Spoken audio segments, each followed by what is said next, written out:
안녕하세요. 토요미스테리 디바제시카입니다. 오늘은 개인적인 이야기로 시작해볼까 합니다. 얼마 전 아주 오랜만에 미국 LA에 다녀왔습니다.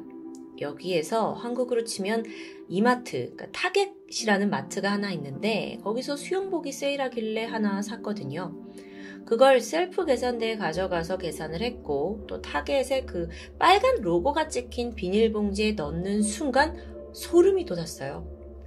정확히 이 장면과 행동이 꿈에서 봤던 장면이었기 때문입니다. 그때 제가 사실 꿈을 꾸면서도 미국에 안 간 지 오래됐는데 타겟에서 뭘 사는 꿈도 이게 꿈으로 나오네 싶었거든요. 여러분 이런 걸 예지몽이라고 할까요? 아니면 그냥 개꿈이 우연히 들어맞은 걸까요? 오늘의 주제는 꿈, 그 중에서도 예지몽입니다. 그리고 지금부터 소개할 이야기는 미국에서 공식적으로 예지몽이다 라고 인정받은 아주 유명한 스토리 중 하나죠. 때는 1995년 미국 아칸소주. 작은 마을에 살던 10살 소녀 월트는 창밖으로 짐을 옮기고 있는 새로 이사오는 이웃을 보게 됩니다. 그래서 심심하던 차에 주변을 기웃거렸죠. 그러던 중 이사온 그 또래의 여자아이와 마주치게 되는데요. 그녀의 이름은 애니였습니다. 둘 다 10살 동갑에 서로 큰 호감을 보였고 금세 단짝이 되었죠. 시간이 지나 양쪽 가족들도 서로 왕래하면서 모두 가까워집니다.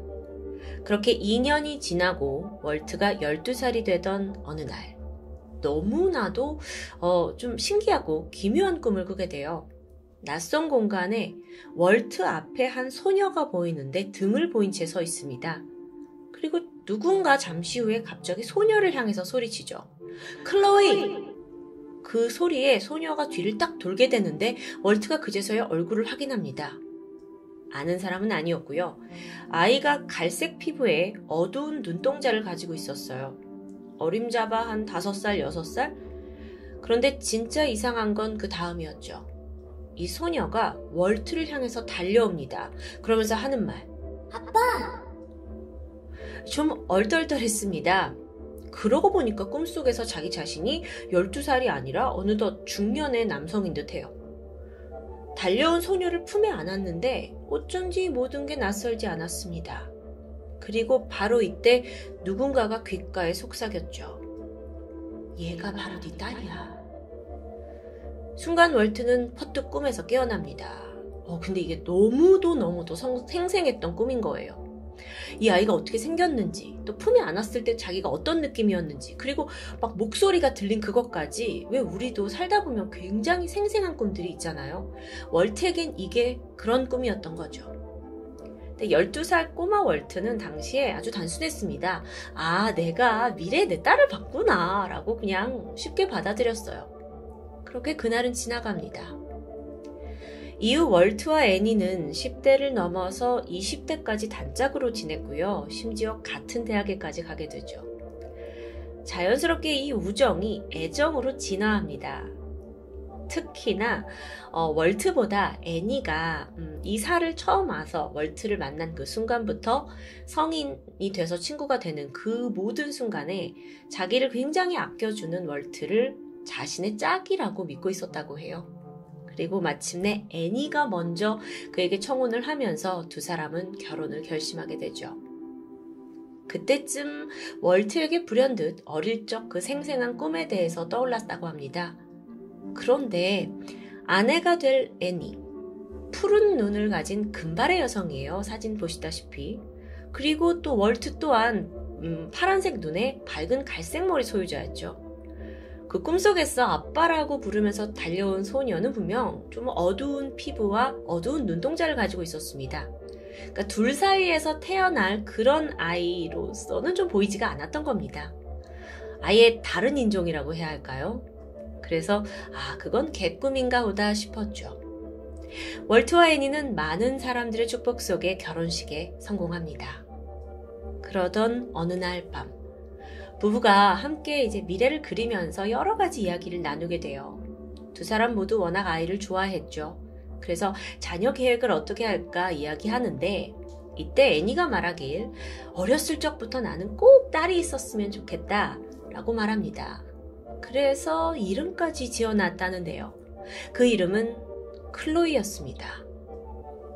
잠깐, 클로이? 여러분, 물론 이 클로이라는 게 굉장히 미국에서 흔한 여자의 이름이긴 합니다.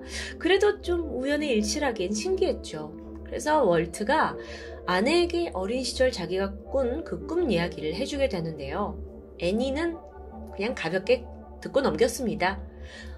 그래, 우리가 천생연분이 될 그런 사람인가 봐 하면서 이제 딸을 낳으면 우리 클로이로 이름을 짓자 라고 약속을 하게 돼요.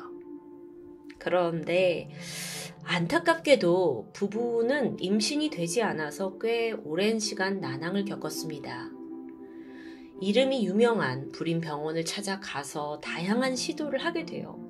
하지만 임신이 매번 실패를 했고 또 의사들 또한 신체적으로는 두 사람 다 별 문제가 없는 것 같다. 좀 더 기다려보자 라는 소견입니다. 그렇게 아이를 기다린 지 처음엔 몇 달, 그러더니 그게 몇 년으로 늘어나게 되죠. 이러면 부부가 다 지쳐갑니다. 결국 결혼 4년 차에 애니가 어려운 제안을 하게 되는데 입양이었죠. 쉽지 않은 결정인데요. 특히나 월트가 많이 망설였습니다. 하지만 이 임신 시도가 계속 실패하면서 부부관계 역시 어긋나기 시작해요. 결국 월트는 애니와 또 자신을 위해 이 입양을 받아들이기로 합니다. 그러면서 이 부부의 이야기를 담은 영상을 하나 제작하게 돼요. 우리 부부가 어떤 사람들이고 어떤 성격인지 또 왜 입양을 선택하게 됐는지 등등을 진솔하게 담아냈고 그걸 또 입양 기관에 각각 보내면서 어떤 답이 오기를 기다린 거죠. 얼마 후에 회신이 왔습니다. 한 기관이 임신 중인 미혼모를 소개해 줬는데요. 그녀가 곧 태어날 아이를 입양할 생각이었죠. 마침 이 부부의 영상을 받고 큰 감명을 받았다고 합니다. 그래서 직접 만나보기를 희망한다는 요청이에요. 그렇게 월트와 애니는 한 걸음에 캔자스주에 있는 위치타로 향하게 되죠. 먼 길을 운전해서 입양기관에 도착해서 이제 설레어 하면서 미혼모를 기다리게 되는데 문이 열리면서 임산부가 들어왔죠. 그런데 순간 월트는 온몸에 소름이 돋았습니다. 그 이유는 앨리슨이라는 이 미혼모의 얼굴이 어릴 적 꿈에서 봤던 클로이와 너무도 닮아 있었기 때문이에요. 심지어 클로이가 어른이 되면 저런 모습이 아닐까라는 생각이 즉각 들 정도였다고 하는데요. 그렇게 앨리슨과 월트, 애니 부부가 마주 앉아서 입양에 관한 자세한 이야기를 나누게 됩니다. 마침 앨리슨이 얼마 전 임신한 아이의 성별을 확인했는데 딸이라고 말해주죠. 그러는 동안에도 월트는 자신의 그 어릴 적 꿈에 대한 이야기는 일절하지 않았습니다. 자칫 이게 좀 이상한 사랑으로 보일 수 있잖아요. 그러던 중에 앨리슨이 이들에게 한 가지 부탁이 있다면서 상자 하나를 꺼내와요. 내가 만약 이 아이를 입양 보내면 직접 키울 순 없겠지만 이름만큼은 꼭 지어주고 싶다면서 상자를 열어보니 갓난아기 아이의 베넷 저고리, 거기에 이름이 수놓아져 있습니다. 그건 바로 클로이.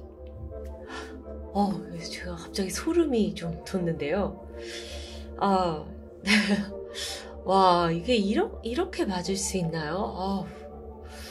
이때 월트 또한 입을 다무지 못했습니다. 그리고 거기서 이제 참지 않고 사실은 내가 어릴 적 꿈을 꿨는데 하면서 지난 이야기들을 모두 털어놓게 되죠. 아무도 믿어줄 것 같지 않았습니다.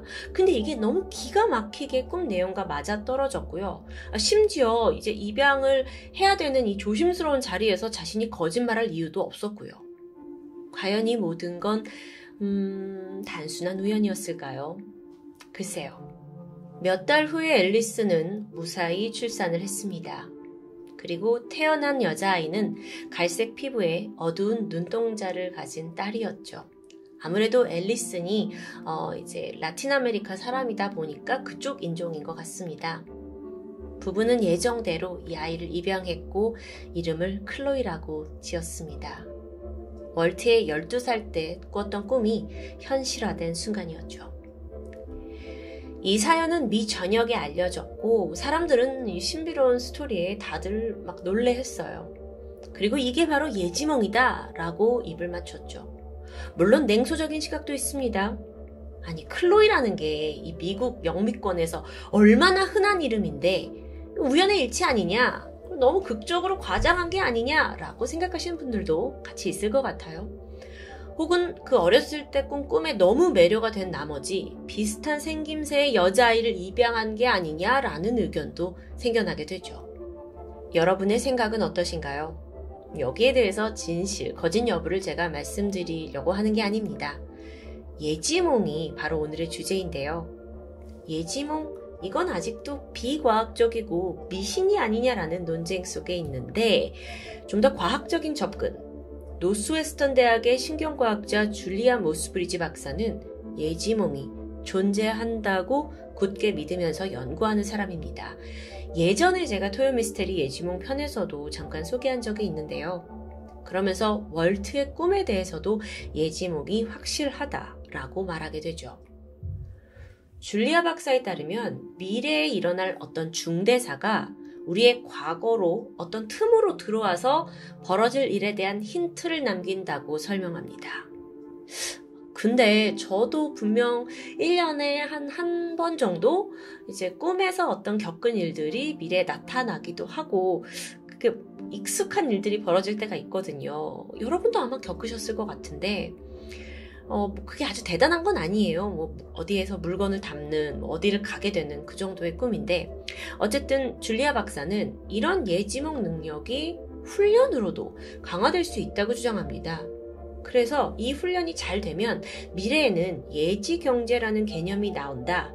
예지 능력이 있는 사람이 미래의 큰 사건과 또 일상의 소소함에 대해서 모두 예견하는 날이 올 거다라는 주장이었죠. 그게 가능할까요? 우리의 뇌가 과학적으로 설명할 수 없는 미래를 보는 어마어마한 능력을 펼칠 수도 있다는 건데, 여러분, 실제로 저는 이제 숫자적인 통계를 좋아하는데, 실제로 세계 인구의 약 15%에서 30%가 예지몽을 경험한 적이 있다라고 말했습니다. 근데 이걸 훈련을 해서 좀 더 먼 미래, 몇십 년 후의 모습을 꿈에서 볼 수 있다면, 아니면 우리 모두가 다 예언가가 되는 걸까요? 다시 이야기로 돌아와서 미래를 보고 온 월트. 과연 그의 꿈은 예지몽일까요? 아니면 자신의 꿈에 맞춰 스스로 미래를 개척한 걸까요? 잠깐만, 끝이 아닙니다. 오늘은 약간 보너스 편을 준비했는데 지난번 토요 미스테리에서 예지몽에 대해 한번 진행한 적이 있어요. 그때 정말 많은 분들이 댓글로 내가 이런 경험을 했다 하고 아주 흥미로운 글들을 남겨주셨는데 그중 몇 가지를 소개해볼까 합니다. 먼저 아이디 초초님. 저는 36년간 살면서 예지몽을 3번 정도 꿨습니다. 그중 2번은 군대에서였죠. 지금 생각해도 소름일 정도로 너무 정확했어요. 남성분들 아시겠지만 일반 보직의 군인이 갑자기 일과 시간에 자가용을 타고 주유소에 가는 경우는 정말 흔치 않은 일이에요. 그런데 꿈에서 저는 누군가의 차 보조석에 앉아서 주유소에서 기름을 넣고 어디론가 갔거든요. 개꿈인가 싶었죠. 그런데 바로 다음날 갑자기 중대장이 급하게 일병 2명을 뽑아서 자동차에 태우더군요. 그중 하나가 저였고요. 어디로 짐을 옮기러 가는 업무였는데 실제로 주유소에 들러서 기름을 넣고 출발했죠. 전날의 꿈과 똑같았어요. 아시겠지만 이게 군대에선 절대 흔한 일이 아니라 전 지금 생각해도 소름이네요. 다음으로는 아이디 빨상채님입니다. 원래 꿈은 꾸고 나면 그냥 까먹는 경우가 많은데 이상하게 몇 개월이고 계속 떠오르는 꿈이 있어요. 그러면 진짜 몇 년 안에 그 꿈이 현실에서 벌어지더라고요. 저 같은 경우 제가 꿈속에서 어느 아파트에 살았는데 물건을 뭐 하나 두고 와서 다시 가지러 갔더니 그 아파트 한 채가 통째로 불타고 있었어요. 그리고 그 생생한 꿈을 꾼 지 정확히 2달 뒤에 집에서 5분 거리에 있는 아파트에 불이 났고요. 그때 몇백 명이 대피할 정도로 큰 불이었는데 다행히 다친 분은 없었던 기억이 납니다. 또 다른 사연 볼까요? 아이디 박박님입니다. 저도 예지몽 겪었어요. 빠르면 3일 뒤에 나타나는 경우도 있고요. 나중에 한 2, 3년 지나서 일어나는 경우도 있어요. 적어도 한 달에 3번은 꾸는 편이라 좀 무서워요, 이제. 정말 근데 여러분들이 이 영상 보시고 그 예지몽 편으로 돌아가시게 되면은 정말 나도 이런 꿈을 꿨다. 오늘 제 방송에서 제가 맨 처음에 말했던 것처럼 그런 분들이 많이 계시던데 어쨌든 마지막입니다. 제가 개인적으로 가장 흥미로웠던 댓글입니다. 아이디 퍼플헤이즈님. 제가 심리학을 배울 때 나선형이라는 것의 의미에 대해 배운 적이 있어요. 왜 구불구불한 길 앞에 서면 당장의 내 앞은 볼 수 없지만 저 멀리 먼 길은 볼 수 있잖아요. 예지몽도 그런 것 같아요. 누구나 겪을 만한 수많은 일들, 셀 수 없는 이 세상의 가능성, 인생의 많은 갈래 중 저 멀리 내 시야에 들어오는 무언가가 우연히 들어맞은 거죠. 그래서 정작 어떻게 저기까지 가는지는 알 수 없지만 어쩌다 보니 결과가 들어맞는 건 아닐까요? 아직도 현대과학에서는 예지몽을 단순한 우연으로 치부합니다. 하지만 그렇다기엔 저뿐만 아니라 아마 이걸 보시는 많은 분들도 그걸 경험하셨을 텐데요. 그럼 이건 전 세계 모든 사람이 겪고 있는 미스테리라고 해야 할까요? 문득 오늘 밤 저의 꿈이 기대됩니다. 지금까지 토요미스테리 디바제시카였습니다.